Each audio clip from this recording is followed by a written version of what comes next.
Mau gbagbe kafukafu kple bubudodoɖedzi míegatsɔ no gbã hã. Medo agbeŋdɔ na mí lo eʋeduɔ. Leke miefɔ nyuie, leke nye aƒewo me. Akpe na every chapter katã miaƒe lɔlɔ kpakple tsotsoɖameŋu ya mieɖe fia etsɔ kpakple nyitsɔ yiwo katã va yi. Mawu gbagbe neyra mi loo. Egba hã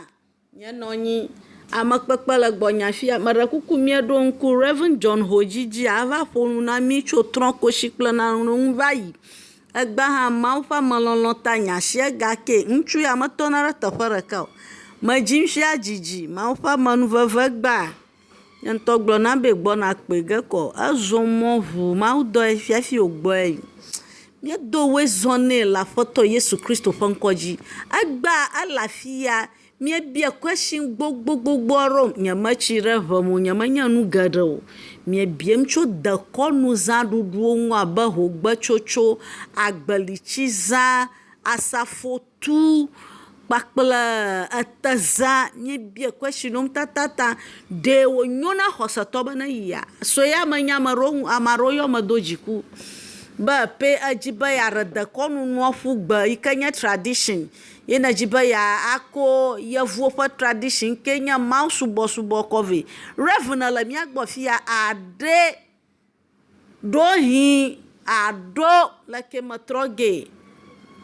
Yesu Kristo subɔsubɔ dekɔnu yevuwo tɔe. Ele afi ya yi katã me ɖe ga na mi. Reverend medo woe zɔ ne le Aƒetɔ Yesu Kristo ƒe ŋkɔ dzi. Míada wɔn woe zɔ. Ewoe dɔ nyui wɔm. Amen. Edzɔ dzi ne ŋdɔkutsu abe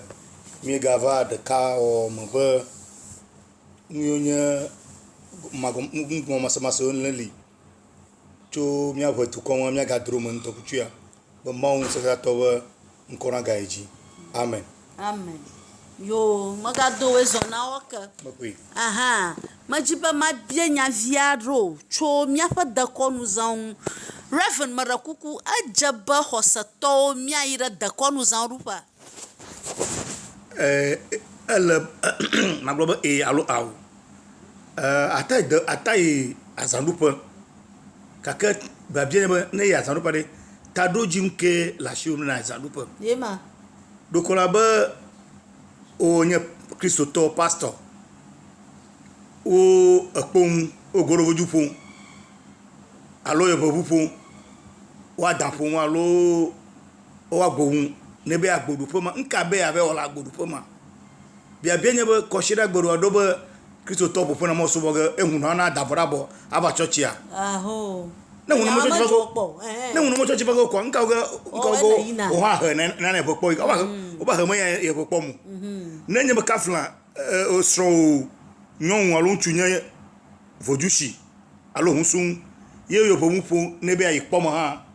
kɔnu wo na fi na ge ɖe kpɔ me tso ka yi kpɔ me ne mo. Me yo ra wa ra fɔkpa. Kɔnu ne menye vodzusi hã lo. O kɔnu wɔ ge no. Hafi na yi kpɔ me nya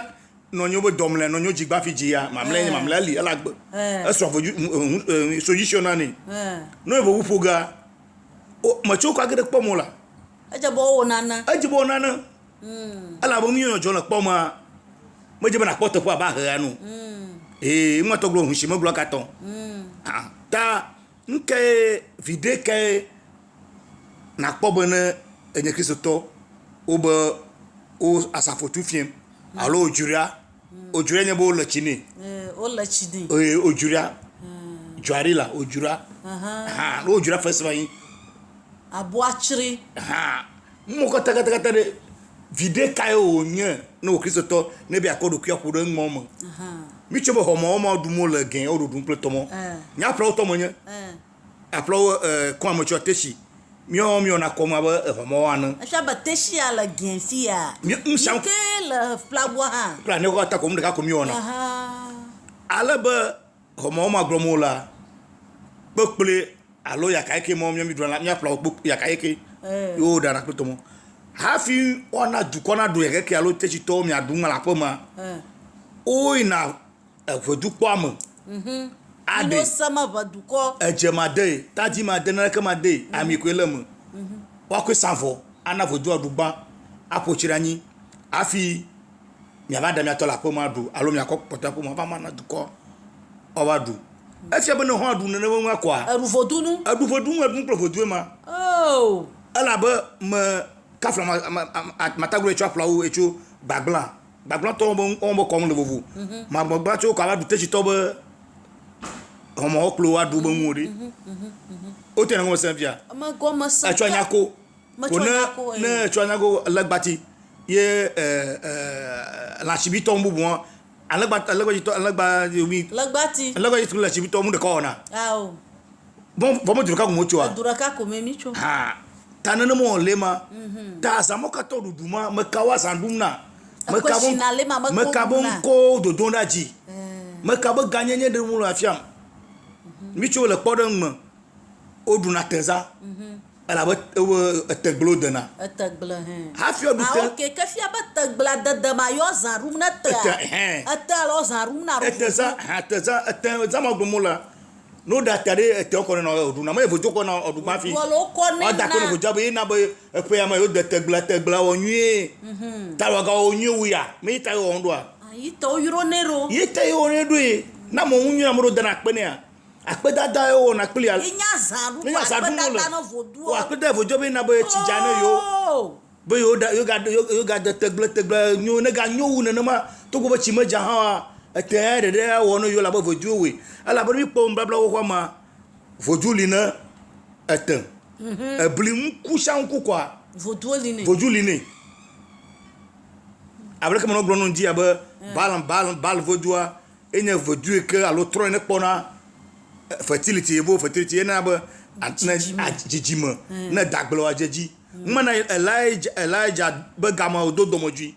be menye bale na chijana alo bale na mjeraju yo do gbara bo mo na china George epoto klafa na juko na jeshi bena de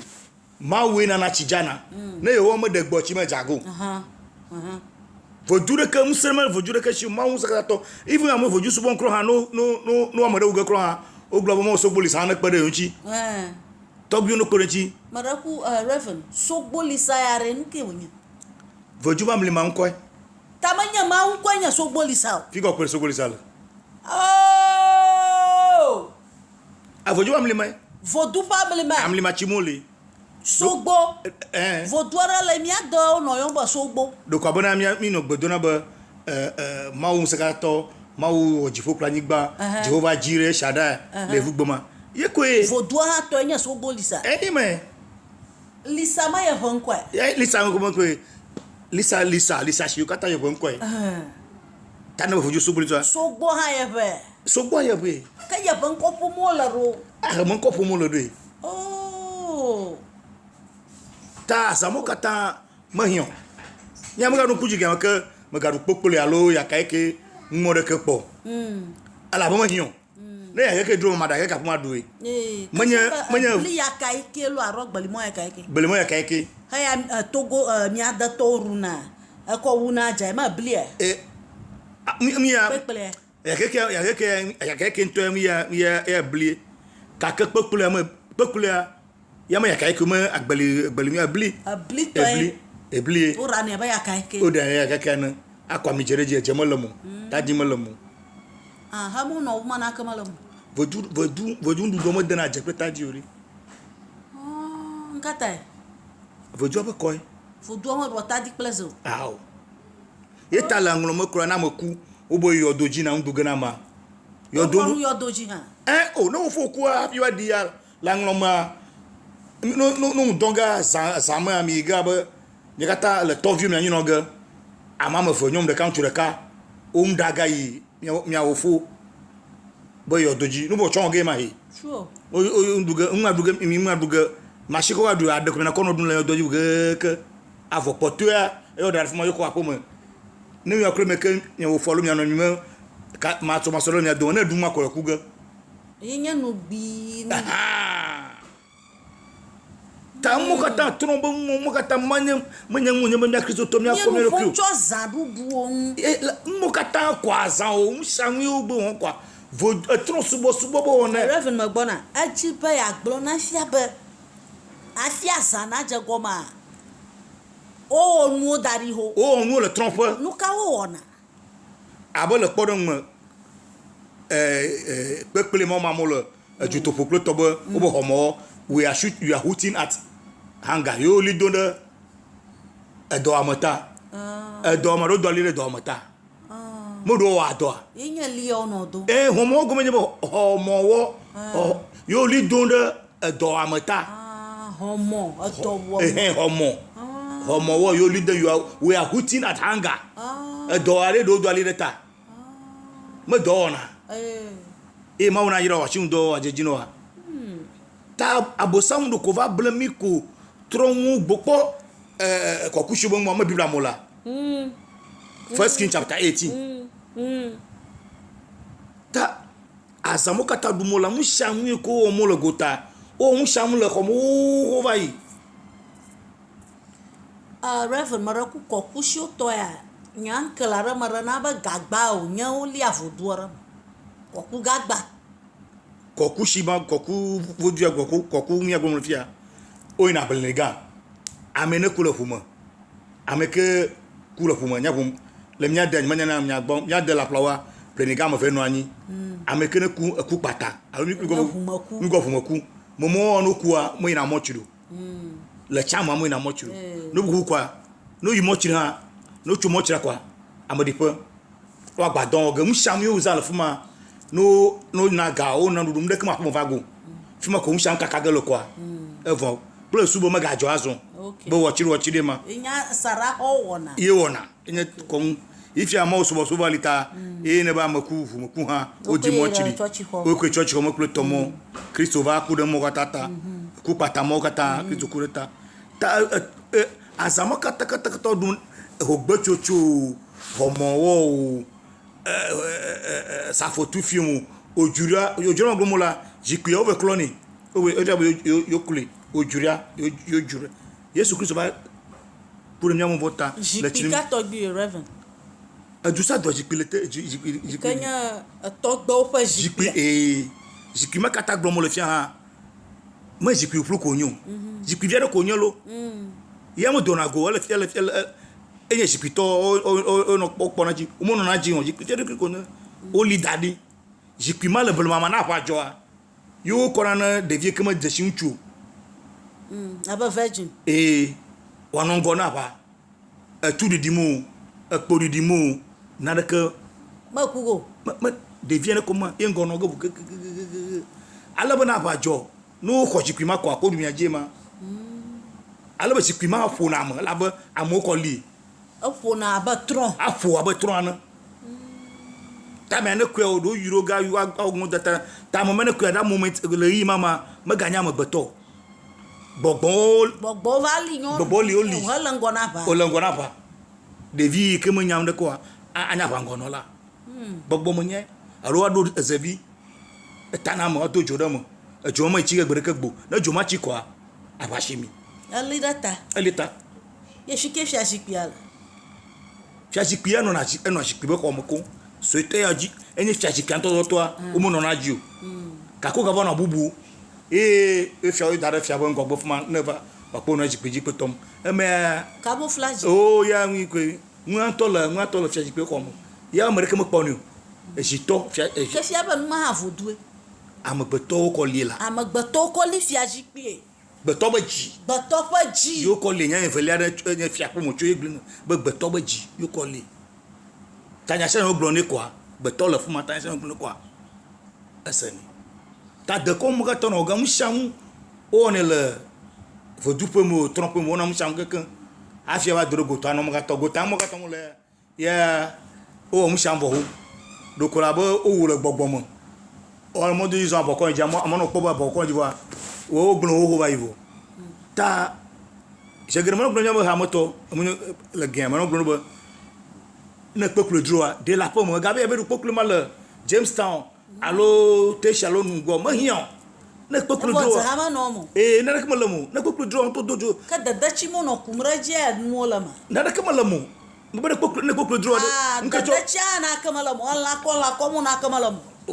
la como na du ha o ko de na alagbo du ko tane du ha adu vodunu tane mo glo no na mo dru mo to da mo du mo gara la fu ba ko mo na ba fi adu mo ote e fu dunu jemi du fufu a ko ba ngakana no ko afia du fufu na du fufu a ko na po na le ngata vomo o mo te kata blog no e po mnya le mnya Africa ni alo po nyi gba jamu ibon maja mi ka to mi la mi ngura gba na ka dara to do ko no blo no mi ta yo bla ko sagana la mi to nyama ni vlade en ko ya ti sopanga abona de e du vosa ebe en ko ya du vosa ha du vosa ebe du vosa ba mi to ha fi ba san voye gmail ta e du e mo vosa du ga ko mu ha fi va san vo vosa voye gmail ya ban mo la no ta vosa ma ne finality ma an mo jo ba mi to ne ngo we vo e mo ko ko fi do abo yo san vo kota abo do fuma refen kam yo ho gba chocho apo no cho ala ya oru na homo won mi apa ho gba chocho nuka we jo na fi ho gba san va na o te ya to me na ngono to go mo no mo de school keta na bia mo chi chi ko ba de fin kan na bia ba we de fi mo nya ko yo sadun ko de ma sadun ga ba do go do ma de nka ji na be anya e chama mi no suku a ho gba chocho a ezamo o gbanduga yo wa ba gligbaza ma nya vi onyo lo o china milimaklo tomolo o china milimaklo tomo video ma no US mara buero ramakpo ko ade amle mo magic to biaro manya magico o gaba renewable covenant with the devils o gaba katan bo fe ma muso me gaga afiaba azayo katan rubu renewing of covenant yes yeah nene me ekwa do yo katan na fo do o yo fe ma muso me gaga jagba no yo gaga yo fe ma mu no ga so gboroji o ga tamaka atamkaka ma o ba mu onye ya bo sanfi it's vow eruku hana bo nchinya jiri ebo mawu na tanna fi nchuma makwa na yes ye bo san va fin nshamu do pon fi kwa abosamu do kwa bana devina no gbo na nyam dala na devi mal emotionné a na de ma don sama adamu won tokura ala bodu ya mu ya na dable ma hu ye fia gaba ko do ga ko pi e ke wa monyon do kwa ba amene sortir la pobla vai para me sortir la gba mo so de ala bo ntoto yo ga jivan e cha nchu bon ko tona no man ko ga fia nchu nyon ba mu to no nchu bon to no ko to ma na makwi e be ta anya wo nyara kan ni chora kama pobu planchu ma chichiara aba hogbaza atable ma amowuna ote ne be gere nyama gbo amahako ma ho nyake oba fisi agbanwo ka yokwe na lawo enyi wumulo ala blochi aba ni gbo egbo na hogbaza gomara kana aba no ko bosan na la kaya jimi anko sama azao kata maka wo Kristo to maglona mi nya lecturer ya Bible College Onushiamala University Poji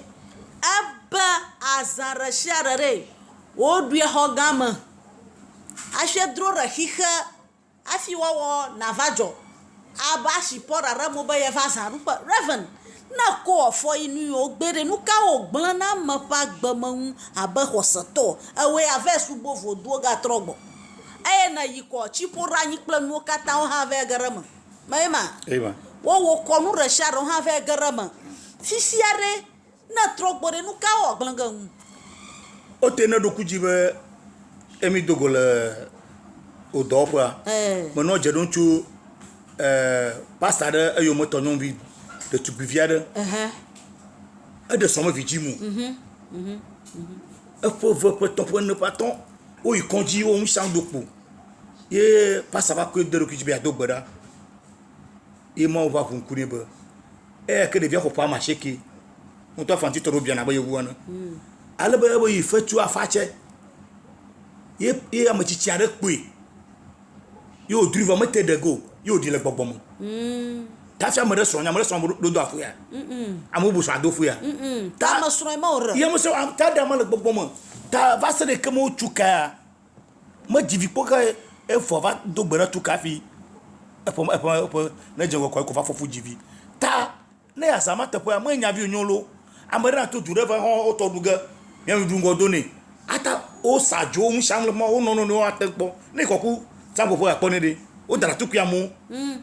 o chora chiri na mo na ma do koku chi chochori na makla mo kata chora sa do ko pla no fio kata mo kata o na la sama ne mo wa sama do na ni ko tupi daga mo da we nka to chi chogi na mo da we nko shi na ga mo de ko va mana potron ta bosam mo va ga gbogbo be o enye ya bosam mo va gbo o me va ugore mo va glo me bosam do ko blaga ta mo ka ta bla ama ko bami la bami ma usu mo de ma wa na ira nu o fa gbo problem ne ko kwa va bible agbe how can you serve God and mammon like atas bo mo blaga ma mi examine de vimo no globo aploto globo ko se video bo video ko se video kemo le bo video kemo le na garama ko garama ne ko se to kwa ne ko se to blibo ne trust bo lo kwa trust bo fofo ne ko gbe ko se oji ebe na gbe to no ya mu ne le ya ma na ya de fo kwa hello o lo gere mu ta no gbe ka shaga mu bari me church me ko church bo mi ayi ne bi asubo to me ga bi church va na trust bo mu me na trust bo me a ko shira ba church ave ai church ya fotron church ko mbona gbogbo ko jeju ne we ko ye polochi ye popogo ne trompo no fotoka chi trompo am ne be no trompo ne be no church mu ne mo lo fo nye gbo ma ta sia ba zan yo katan fa vodu subo egbe maka mi azaduna gbogbo von maka mon ko 2000 leji ataza hogbaza gbalichiza asafotu maka mi duna do ko blego de kon da konu Biblia ma chitre de comme jo Biblia chitre tradition amal ko tradition I don't like tradition glogo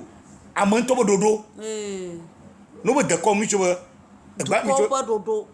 to ko bododo e am glum wa nyamba untom dodo mai problem la aba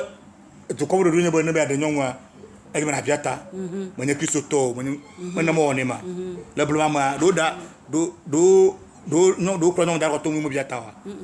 wa mo chitre na man chiori kakami ke mo chitre ntina won kwa azuto subo ote fiemele file e pro le fia na no chikori ne gbesagba gbogbo won agere mo vo gbogbo na gagara mo to bo me gbogbo fide ko gbogbo gede mo vo na mo le ma na le egbe subo sumo kwa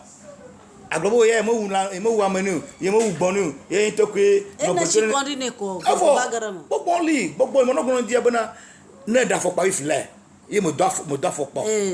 na do fo yin gba kwa me ko gbogbo mi have contact ko ka do gede mo mana le tron so o mo do fo pa gede tron ko mo do anya go me ma oh le subo ni me ko gbogbo mi ata do kakaba mo no mo do wodo na le no jijiji kwa eta na ko ndo na le blama cha no ga o bra no jiji ashaba no mama na mama ne na te podo kro ha glo maga de no ngbo vojon bo da mo so la chuka ko fiya gba ko chede ma plus suba na no jaje la na no gbogbo ate de kafi gbogbo ata te den chi o epe ngmata le blama na le ya ta ngno ma ne no ndo ashenya maga da no ntuo ala ba mako ashaba nchuma ala na na gbo anu majiwu eta mata ina kpoba na kpoba ngono towa o de na so sama e mo ha marali ne mi da de banyo ple topo de banyo dia so so de kata ma te kon ala bo boto de vodu halia mi gro mana de a de nyongza ba de jura a dagle alo i topo ple tomo e tai kakebe vito nyamba boboto bokonyo na mo bokonyo ma na live tu ne hafa kwa azuboko mi adaru o no hafa kwa azuboko ne mo hafa global ama agrede pi kana ma hafa yo kuku na hafa glege ne ya no ko mo ga na mo hafa mata kuma no go na no fofu ma kuma no go e gba boy amadapa ye ma iha konu na ma kuku enya madapa ye ma madapa Vona mo nyaso na madagawa da de me alo fetri adwa amako dana voju sa voju ne po gbo mia dagara te valiaji mau gbagba na ira mi ma biamba boko no ku maron ko ji mia fa matoro nyo boko ku ogba boko ya madafa ma so fo biamba re nkenya madada ha mia ji gara te valiaji ya ho honto na ira mia fa nya sa to madakuku ewe chapter ya nkonye nya Reverend Patience Caro Atipo malafia kpakpla nya senior lecturer Dr. Reverend John Hoji mau gbagba na ira mi mia ji ge mau ponchi fafa na mi la ke mia fonye mia novi mawie na fanya mano era fia kpakpla sister jatu gbara kanya nita iha cho have iha do yo jona wo nyonu mi afukpa malo ma biagale o pocho sister mawie na elder suron pa bla vovo ton evio mantre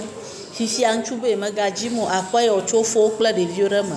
abano dogo pama sister Anita nkina buna abanyonu e na o na jikpi o chwe na maulo arona hito saji ya do ya